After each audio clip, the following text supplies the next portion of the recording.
모든 우리 인간들은 아무리 삶이 똑같고요, 같은 학교, 같은 삶, 같은 밥, 같은 지역에 살아도 각자 사람이 살아가는 기준은 다릅니다. 그러니까 우리가 다 똑같은 밥을 먹고 똑같은 생각, 똑같은 자리, 똑같은 옷을 입고 있어도 각자가 판단하는 기준, 살아가는 기준이 다 다르다는 거예요. 어떤 사람은 다른 것보다 돈이 좀 많아야 행복해요. 다른 거는 뭐 다를 때는 뭐가 좀 없어도 애들이 좀 안 되고 뭐 부부싸움 해도 별로 불행하다는 생각은 안 드는데 돈만 없으면 힘들어요. 막 그런 사람이죠. 돈에 좀 관심이 많은 사람이죠. 그런데 어떤 사람은 돈은 좀 없어도요, 부부관계가 좋다고 생각하는 사람이 있습니다. 다 좋은데 부부관계만 나쁘면 막 이렇게 스트레스 받아하는 사람이 있어요. 어떤 사람들은 부부고 돈이고 상관없어요. 자녀가 잘 되면 행복해하는 사람이 있어요. 자녀. 그래서 부부가 다 본인들 둘의 관계보다는 자녀에게 다 몰입을 해요. 이 제가 앞에서 언급한 세 가지가 다 중요한 거죠. 사실은 우리가 살아가는데 세 가지가 다 중요한 건데, 비록 제가 세 가지만 예를 들었지만 사람들이 무게를 두고 살아가는 기준은 다 달라요. 세 가지를 다 중요하게 생각한다고 해도 나쁜 건 아니에요. 다 이상한 건 아니에요. 그러나 심각할 정도로 한 곳에 무게를 두는 거는, 기준이 치우쳐 있는 거는 병이에요. 여기까지는 제가 하는 말에 인정하시나요? 목사님 무슨 말입니까? 부부관계가 좋은데 왜 나빠요? 아니 자식들한테 잘하는데 왜 나빠요? 라고 생각하실지 모르겠는데, 기준을 제가 3개만 들었습니다. 돈이 있고, 부부가 있고, 자녀가 있어요. 3개만 예를 들은 겁니다. 세 가지가 다 적절하게 밸런스가 맞춰져 있으면 건강한 거예요. 그런데 만약에 제가 예전에 그런 부부를 봤습니다. 그 부부는 아이들을 공부를 안 시키더라고요. 한국인데 안 시키고, 그게 나쁜 기준은 아니라고 봅니다만 그렇게 기준을 가지고 있어요. 자네가 고등학교를 졸업하니까 돈을 벌으래요. 무조건. 뭐 상고나 이런 게 아니라 인문계 나와도 상관없이 돈을 벌으라는 거죠. 돈이 최고라는 겁니다. 그래서 그 집은 하여간 그 모든 기준이 돈으로 해결이 되더라고요. 그런 실제 부부가 있었고요. 그래서 자녀들을 별로 안 챙깁니다. 자녀들을 굉장히 안 챙기고, 대학도 안 보내고요. 그 자녀들을 좋은 옷 같은 것도 좋은 옷 해주고 싶어 하잖아요. 근데 그런 것도 안 하시더라고요. 그런 사람이 있었고요. 어떤 부부들은 있었는데, 이 부부는 모든 생활의 기준이 자기 부부더라고요. 자식들이 자기 침실을 못 들어옵니다. 잘 때는 미국에 있는 부모들은 많이 그렇게 하지만 한국 부모인데도 절대 침실은 아예 애기가 태어나면서부터 따로, 어렸을 때 엄마 아빠랑 자고 싶었는데 절대 못 자요. 그게 부부가 금슬이 좋아 행복하다고 생각하고, 실제 어느 이제 좋은 자리가 났어요. 굉장히 좋은, 목회지에 굉장히 좋은 자리가 났는데도 안 간답니다. 왜냐하면 그 자리가 아이들에게 좋은 거예요. 예를 들어서 뉴욕이라고 생각해 보면, 목회는 안 좋아도 예를 들어서 아이들이 공부할 수 있다 그러면 좋은 기회일 수도 있잖아요. 그래서 절대 안 가요. 내가 애들 위해서 내 평생 나머지 인생을 바쳐야 돼? 하고 안 가는 거죠. 여기는 오직 목표가 부부더라고요. 그런 사람도 있어요.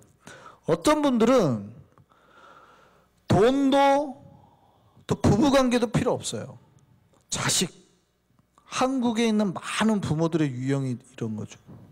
엄마도 일하고 아빠도 일하고 무조건 일해가지고 다 여기다가 아이들에게 한국의 아이들은 학원을 진짜 하루에 3개, 4개, 그것도 한 달에 유치원, 영어 유치원은 200만 원이라고 그러죠. 강남에 있는. 그런 것부터 해가지고 보내는 거예요.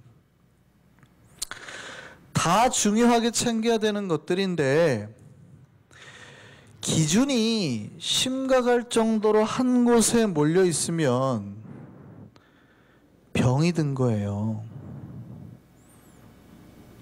이제 좀 이해되시나요? 제가 드리는 말씀이 목사님 뭐 더 좋은 것들인데요 라고 할 수 있지만 밸런스가 맞춰야 된다는 겁니다. 기준이 심하게 치우쳐 있는 사람은 문제가 있다는 거예요.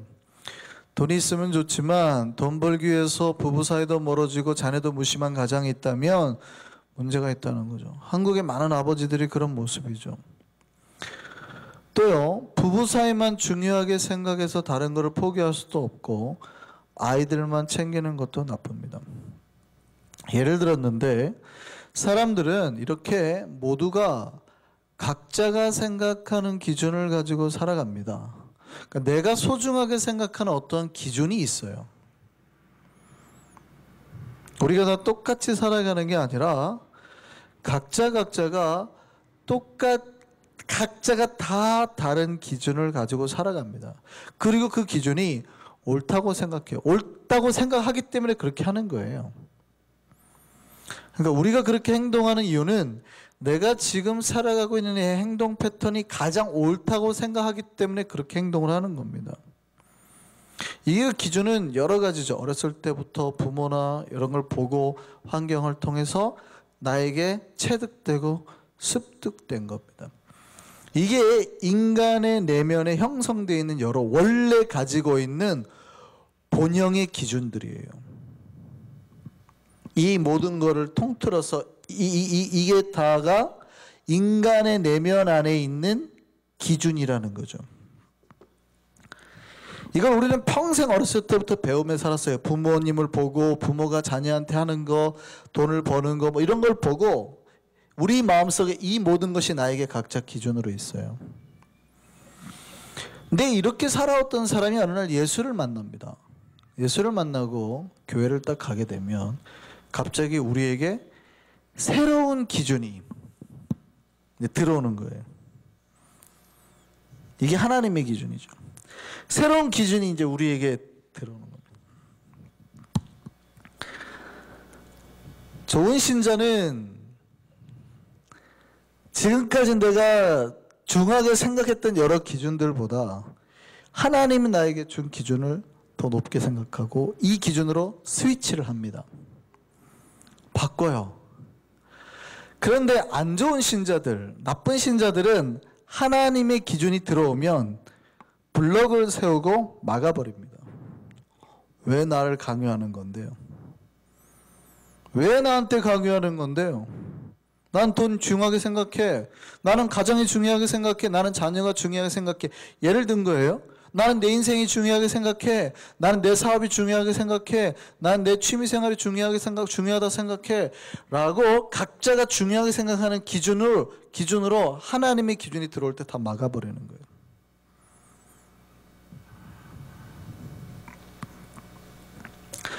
사실 성경이라는 거는 새로운 기준을 우리에게 던져주는 겁니다. 성경이 우리에게 하는 건 뭐예요? 하나님의 말씀을 던져주면서 말씀대로 살으라는 거예요. 이 기준보다 말씀의 기준을 우선해서 살으라는 거거든요.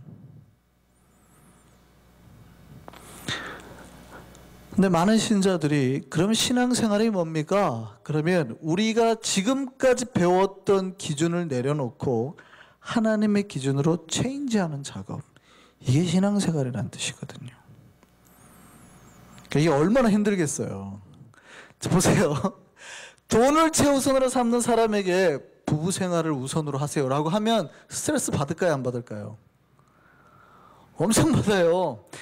부부 사이를 우선으로 하는 사람에게 자녀도 소중하게 생각하세요라고 말하고 침실에서 애를 재우세요라고 말해보세요. 엄청 스트레스 받는다고요. 자녀를 최우선으로 사는 사람에게 아니 돈도 좀 저축하고 너무 자녀한테 투자 많이 하지 말고 부부도 좀 지키세요. 외식도 좀 하고 하셔야 돼요. 이러면 큰일 나요. 라고 말을 하면 스트레스 받을까요? 안 받을까요? 엄청 받아요. 그런데 이 세 가지 다 중요하다고 딱 생각하는 사람에 갑자기 하나님의 말씀이 딱 들어와서요. 이것보다 더 중요한 게 있습니다. 갑자기 짜증이 확 나죠. 우리가 가지고 있는 기준도 막 바꾸려는데 힘들어 죽겠는데 이 모든 걸 뒤집어 엎는 새로운 기준을 던져주면서 이대로 살아야 되는 겁니다 라고 했을 때 받는 스트레스는 어마어마한 거예요. 그러니까 사실은 신앙생활은요, 은혜도 있지만 와, 내가 막 하나님 때문에, 그러니까 이 모든 게 스트레스를 안 느껴지는 사람은 그 순간 은혜에 있는 사람이에요. 은혜가 뒤집어지면 이게 하나도 스트레스를 안 받아들여지는 거예요, 사실은. 근데 원래 우리가 이성적으로 생각해 보면 여러분, 하나님의 말씀을 기준으로 삼고 사는 사람은요, 어마어마한 스트레스를 받고 있는 겁니다. 내 기준과 하나님의 기준으로 이렇게 막 뒤섞여 가지고 계속 갈등하고 싸우는 거예요. 그 신앙생활하면 막 제가 설교가 들어가고 이러면 막 아파해야 되거든요. 진짜 우리 목사님 너무 힘들다. 오늘도 또 저렇게 살아야 되나? 내가 거룩하지 못해 또 거룩해야 되나? 막 이러고 내가 나누지 못해도 또 나눠야 되나? 뭐 이러면서 막 스트레스 받아야 되는 거거든요.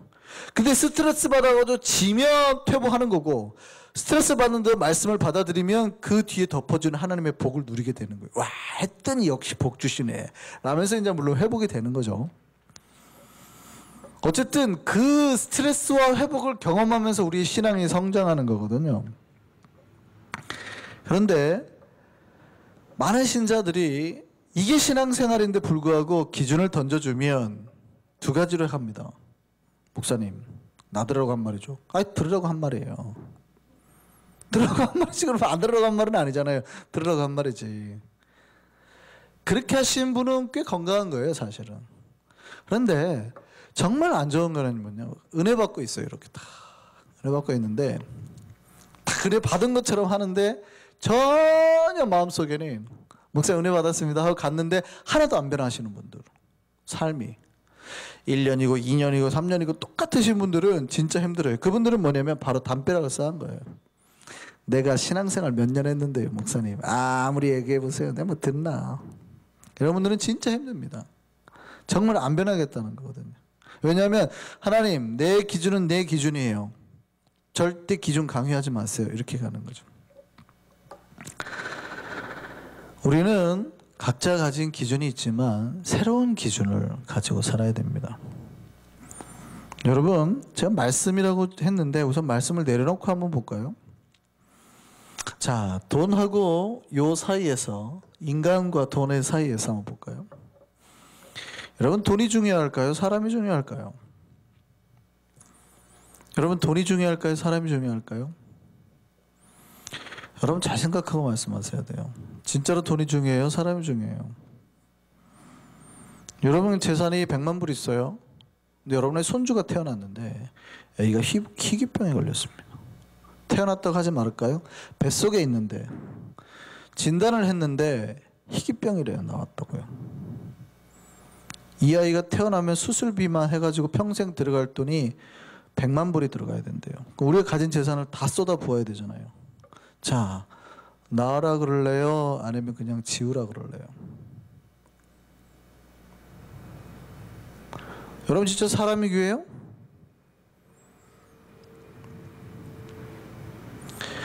그거에 대해서 정답은 저도 잘 못 내리겠습니다. 사실은 정답은 저도 잘 못 내리는데 각자의 기준에 따라서 해석을 그러니까 제가 좀 극단적인 예를 들은 거예요. 어느 나라에 아이가 하나 여행을 갔는데 요즘에 테러범이 워낙 많으니까 테러범한테 붙잡혔어요. 근데 그 아이를 구출하기 위해서 그 나라 재정의 10%를 요구했습니다. 근데 그 나라가 우리가 살고 있는 나라예요. 10%를 요구했습니다. 나라 재정에. 한 아이를 살리기 위해서 나라 재정의 10%를 요구했습니다. 여러분은 나라 재정의 10%를 주는 게 맞다고 생각합니까? 미쳤어. 그냥 비행기로 갖다 다 폭격해버리고 아이가 죽든 말든 폭격해버려 하는 게 맞을까요? 어느 게 맞을까요? 여러분 생명이 귀합니까? 돈이 귀합니까? 여러분 생명이 귀하지만 많은 돈보다 귀하지는 않죠.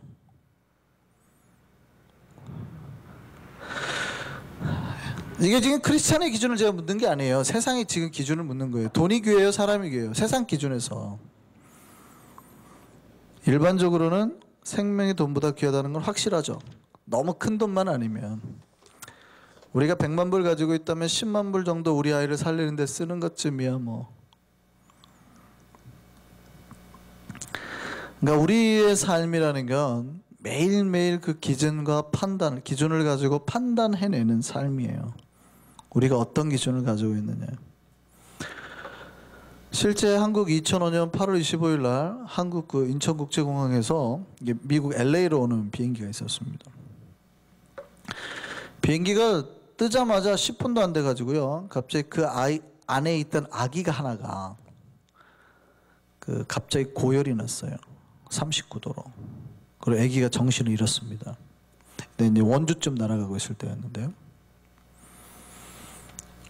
마침 그 비행기 안에 의사가 있어가지고 의사가 응급조치를 해서 위험에선 벗어났다 그래요.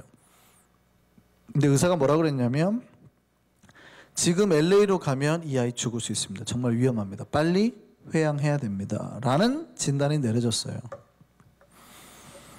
어떻게 해야 될까요? 자, 그 비행기 안에는 100수십여 명이 타고 있었습니다. 비즈니스를 해야 되는 사람도 있고, 예를 들어서 우리가 타고 있다고 생각해 보세요. 우리가 타고 있으면 만약에 돌아가면 하루나 이틀을 또 쉬어야 돼요. 그럼 내가 빨리 뉴욕 와서 일을 해야 되는데 못 탔잖아요. 그럼 일을 못 하니까 벌써 한 2, 3일치 일당이 사라지는 거예요. 몇백 불이 손해나는 거죠. 게다가 모든 스케줄이 깨지는 거예요. 근데 나만 그런 게 아니고 100수십여 명이 타고 있어요. 그 사람이 어떤 사업을 할지도 모르잖아요. 자, 그 모든 사람들의 불평과 수고를 감내하게끔 하고 아이를 살리는 게 올바를까요? 아니면 아이가 아픈 거는 아이가 아픈 거니 그냥 비행기가 가는 게 옳을까요? 사실은 비행기가 회항을 할 때요, 드는 손해가 엄청나다고 합니다. 비행기가 LA까지 가는데 10시간 넘게 가는데 사실은 100톤가량의 연료를 싣고 간대요. 근데 그 100톤가량 그 싣고 있는 연료가 다시 이 착륙하려고 하면은요, 그 무게가 어마어마해가지고 비행기가 이렇게 사고가 난답니다. 그러니까 그 안에 있는 연료를 다 버려야 되는 거예요. 최소한 70톤 넘게 버려야 된대요. 그렇지 않으면 사고가 나는 거예요. 그러니까 회항을 한다라는 거는 공중에서 그 기름을 다 버려야 되는 거예요. 버려야 되는 그 기름값이 보통 4천만 원이래요. 4만 불. 자, 이 아이가 연락다는 것만으로 비행기 회사가 4천만 원의 손해를 놔야 되고, 그 사람들 공항, 호텔 이거 다 해줘야 되고, 스케줄 다 망치고, 해야 될까요? 안 해야 될까요?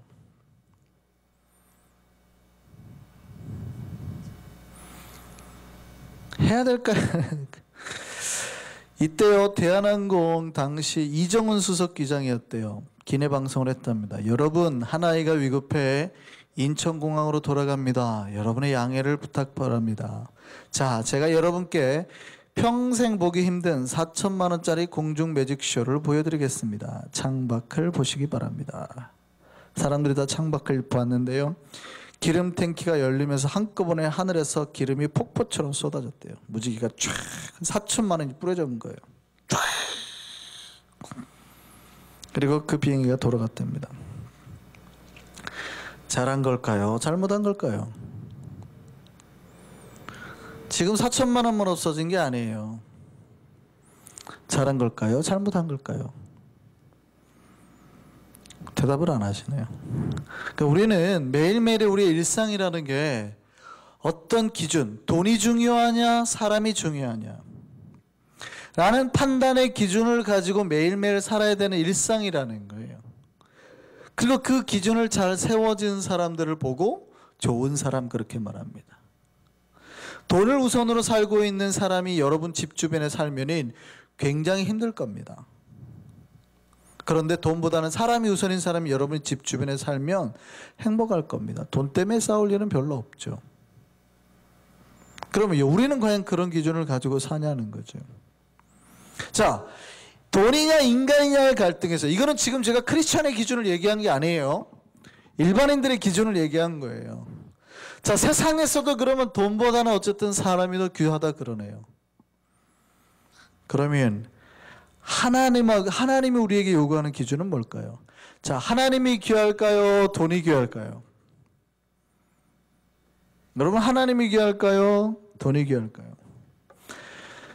여러분, 굉장히 스트레스 받으시라고 제가 말씀드리면요, 하나님이 뭐라고 그러시냐면요, 한 생명이 천하보다도 귀하다 그러거든요.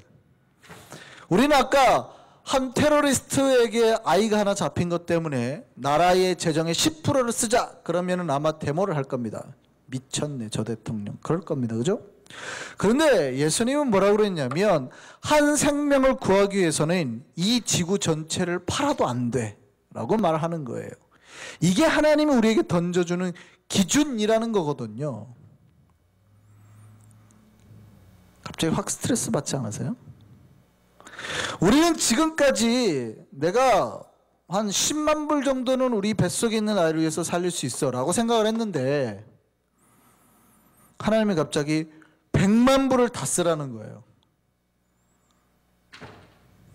스트레스 받으세요, 안 받으세요? 예를 들은 거예요. 네 뱃속에 있는 저 손주의 생명을 살리기 위해서 네가 가진 전 재산을 다 바쳐. 스트레스 받아요, 안 받아요? 하나님의 기준은 한 생명이 천하보다 귀하다는 거예요. 불신자 하나를 살리는데 내 돈을 다 쓰라고 그러는 거예요. 기분이 좋아요, 나빠요? 열 안 받으세요? 확 열받아야 돼요. 여러분, 불신자가 사람의 돈보다 귀하다고 생각하는 정도라면, 신자는요, 한 생명을 위해서 내 전 재산 손해보아도 좋다라는 기준으로 살아야 된다는 거예요. 자, 과연 이 기준이 괜찮아요? 괜찮아요, 안 괜찮아요? 여러분, 하나님의 말씀대로 산다라는 거는요, 내가 지금까지 소중하게 생각했던 모든 기준과 가치관을 뒤엎고 이 말씀으로 여기를 덮어버리는 거예요. 자, 그럼 여러분에게 한번 부탁을 드리겠습니다. 여러분, 자, 크리스찬들의, 우리 교회를 포함한 모든 크리스찬들을 대상으로 우리가 한번 지금 생각을 해보죠. 자, 전 세계에 있는 모든 크리스찬들이 과연 이 하나님의 말씀의 기준으로 살을까요? 아니면 자기들이 평생 가지고 있던 돈이나 뭐 가족이나 자녀에 대한 기준을 가지고 살을까요? 사람들이 인간의 기준으로 살까요? 하나님의 기준으로 살까요? 우리는 사실은 완벽한 하나님의 기준으로 살지는 못하죠. 아직 우리가 천국에 살지는 않으니까. 근데 크리스천이라면 이 모든 것보다는 하나님의 말씀대로 살려고 갈등해야 되는 거예요. 내가 그렇게 살지 못했을 때 힘들어하고 회개하고 하나님 죄송합니다 하고 그렇게 살아야 되거든요. 우리는 언제든지 실수할 수 있습니다. 이 세상의 기준으로 쉽게 마음을 뺏겨요. 그게 우리의 삶이에요. 그럼에도 마음을 뺏겼을 때 건강한 신자는 죄송합니다 이래야 돼요. 하나님 앞에.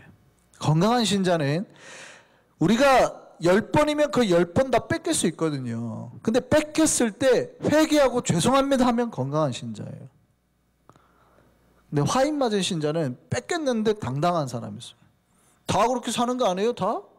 내가 뭐 크리스찬이라고 별거 있어? 다 그렇게 사는데 왜 나만? 이래버리면 이제 병이 오는 거예요. 우리는 항상 그게 하나님의 말씀대로 살라는 거예요. 오늘 본문에 예수님이 이제 마지막 기도하시는 장면이라고 그랬죠. 오늘 본문을 보면 예수님은 자기 백성들을 아버지의 것이라고 표현합니다. 그러니까 아버지의 것입니다. 저 백성들 아버지의 것입니다. 그러니까 우리는 하나님 거예요. 하나님 소유된 백성이니까. 그런데 예수님이 이 아버지 것이 되는 기준을 뭐라고 말씀하냐면, 저들이 아버지 것입니다라고 했는데, 저들이 아버지 것이 되는 기준이 말씀 때문이라고 말합니다. 말씀 때문. 오늘 본문 한번 볼까요? 내가 아버지의 이름을 나타내었습니다. 그들은 아버지의 것이었는데 내게 주셨으며 그 이유가 그들은 아버지의 말씀을 지켰나이다. 그리고 내가 그들에게 아버지께 받은 그 말씀을 주었습니다. 이렇게 말. 그러니까 그들이 아버지 것이 되고 우리가 하나님 아버지께 되고 예수님의 것이 될 수 있는 기준이 뭐냐면 말씀이 그 안에 있었기 때문에. 우리가 하나님의 소유가 되고 하나님의 백성이 될 수 있는 기준은 우리가 세상의 기준으로 사는 게 아니라 말씀의 기준으로 살기 때문이에요. 세상의 기준으로 살면 그냥 우리가 돈이 아니라 사람을 선택해들어도 괜찮은 이웃, 괜찮은 세상 사람 정도밖에 되지 않는 거예요. 그 비행기 안에 타고 있는 사람들 중에서 스님도 있었을 수 있잖아요. 불신자도 있을 수 있잖아요. 근데 그들도 모두 아이를 위해서 기분 좋게 그 시간을 냈단 말이죠. 그냥 괜찮은 이웃이 될 뿐이지 괜찮은 신자라고 말할 수는 없는 거예요.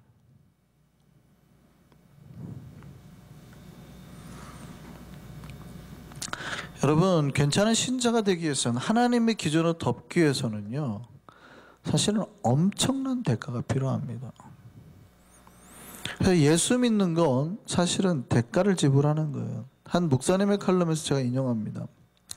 어느 인터넷 기사에 God vs. 만몬이라는 기사가 있었다고 그래요. 이 기사는 중국 사람의 기사였는데 47살 한 중국 남성이 그 기사에서 소개됐습니다. 이 남성 예수 믿기 전에 제약회사를 운영하고 있던 사장이었습니다.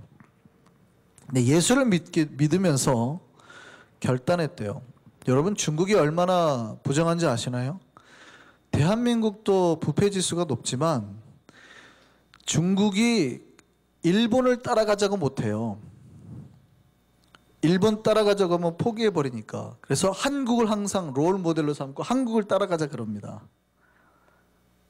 그러니까 중국은 그만큼 부패해요. 중국은 지금도 뇌물만 되면 모든 게 다 통과가 되는 세상이잖아요. 그러니까 사업을 하는데 뇌물이나 뭐 이게 없으면, 그러니까 중국을 관시라 그러죠. 관계. 예를 들어서 뭐 문제 딱 실수했는데 메이관시, 그러면 메이가 이제 없다는 뜻인데 관계 없어, 괜찮아라는 표현이기도 하지만 실제 진짜 메이관시라는 거는 당신하고 나하고는 뭐 내가 당신한테 화낼 필요도 없고 뭐 고마울 필요도 없고 뭐 이런 사실은 그런 뜻이에요. 메이관시가 괜찮아요, 관계 없어요. 중국은 완벽한 관계와 뭐 뒷돈과 부정과 이런 걸로 가는 거 아니에요. 근데 이 사람이 예수 믿고 결단했습니다. 중국이라는 사회에서 돈을 벌어야 되는데 더 이상 부정한 방법으로 돈을 벌지 않겠다. 그러니까 사장님이 그렇게 말하고 자기가 운영하고 있는 모든 회사에 앞으로 이제 거래할 때 커미션이나 뇌물을 주지 말라.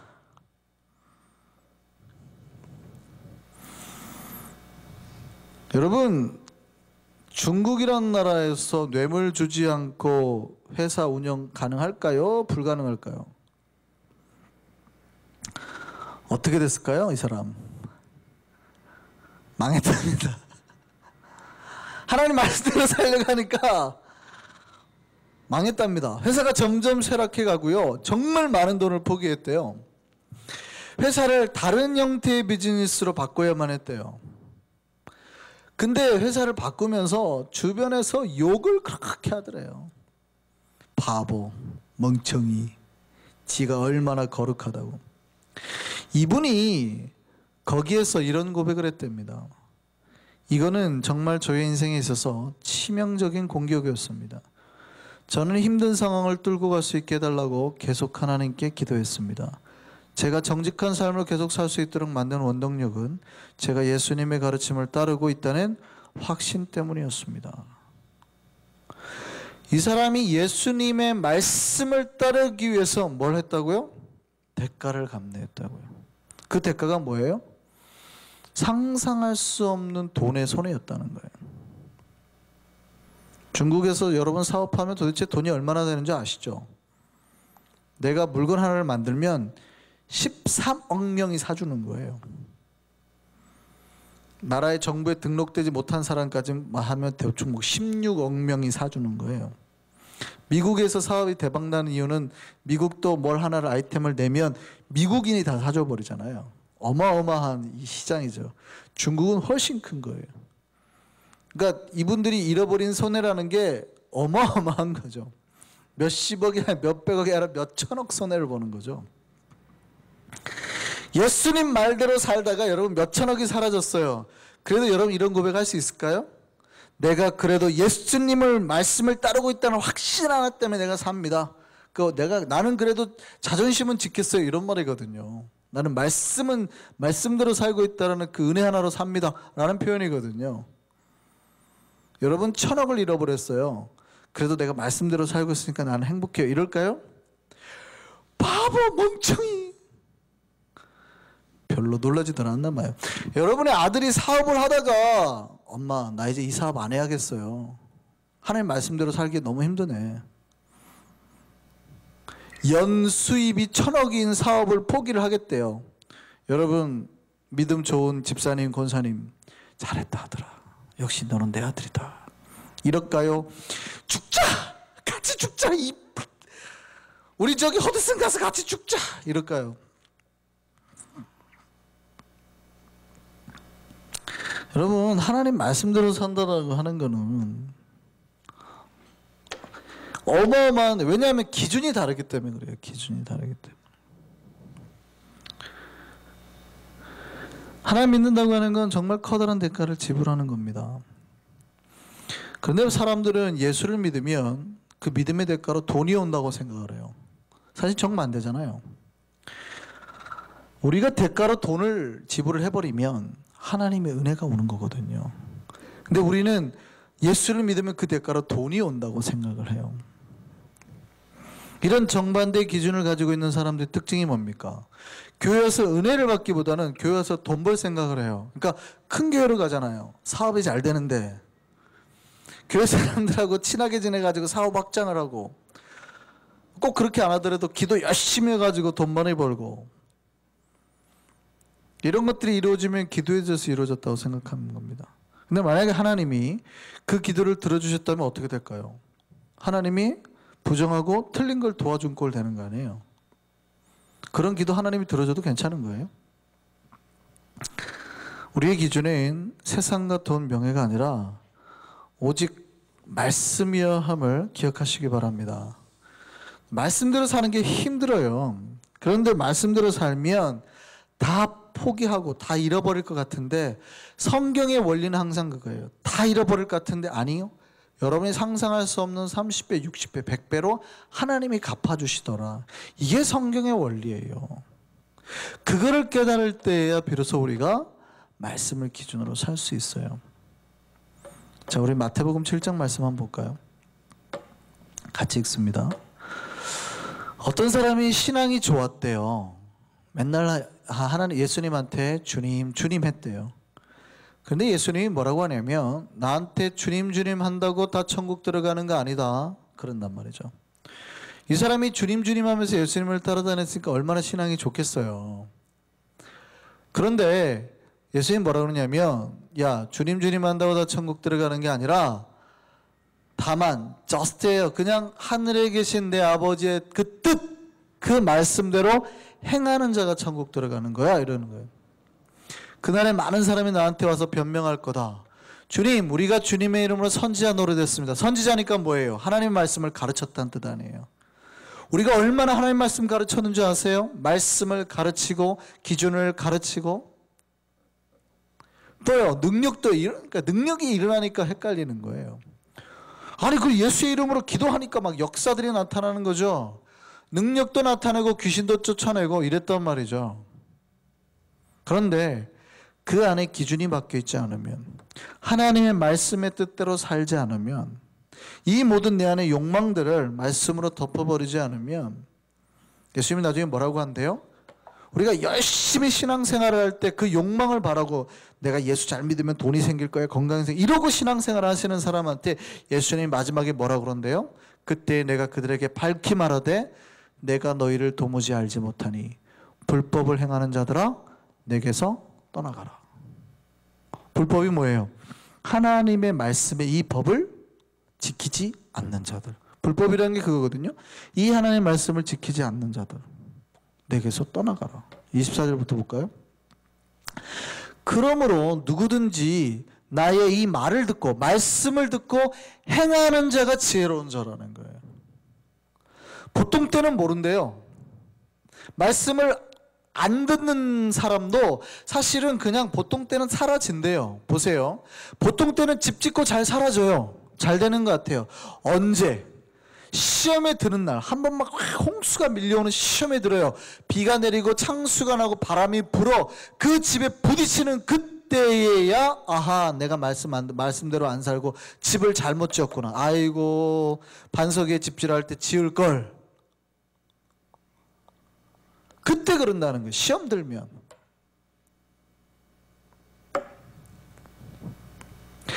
잘 지은 사람은 안 무너지는데, 그러니까 집이 있는 사람 중에 주여도 되고 능력도 일어나고 막 말씀도 가르치고 그 잘한다는 거예요. 그 사람이 잘한다는 거예요.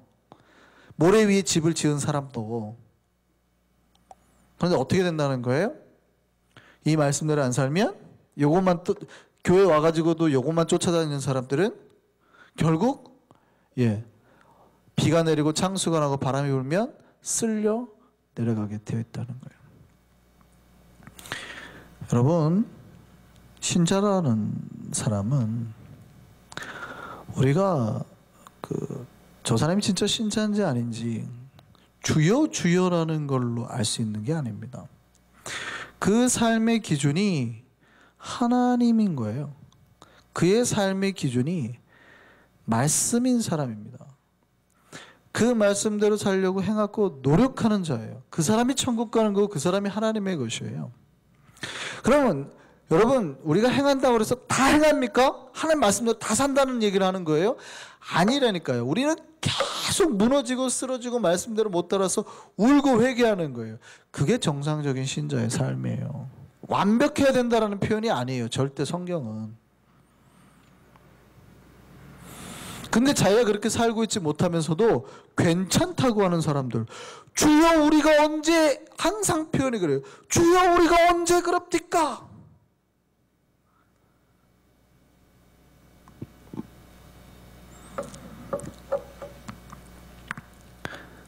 여러분, 우리 안에 있는 기준보다 하나님의 말씀이 진짜 우리의 기준이 되는 삶을 살기를 바랍니다. 하나님의 말씀대로 사는 게 힘들어요. 그런데 그 말씀 하나 지키기 위해서 기도하면서 몸부림치십시오. 그리고 다른 대가를 지불하라고 하면 지불하세요. 그러면요, 그거를 갖다가 포기하는 순간 우리는 감당할 수 없는 하나님의 은혜와 경륜을 경험하게 될 겁니다. 그게 신앙생활입니다. 이거 포기하지 못하면요, 대가 포기하지 못하면 평생 넘치는 하나님의 은혜는 경험하기 어렵습니다. 놓지 못하면. 그거 놔야 됩니다. 보통 때는 괜찮아 보이지만 시험 드는 날 한 번씩 엉 울게 될 거예요. 우리 온전히 하나님의 말씀 가운데 기준을 세우고 그 하나님의 말씀 행하여서 진짜로 예수님이 자랑할 만한 하나님의 것 되는, 하나님의 소유되는 우리 모두가 되기를 소망합니다. 기도하시겠습니다.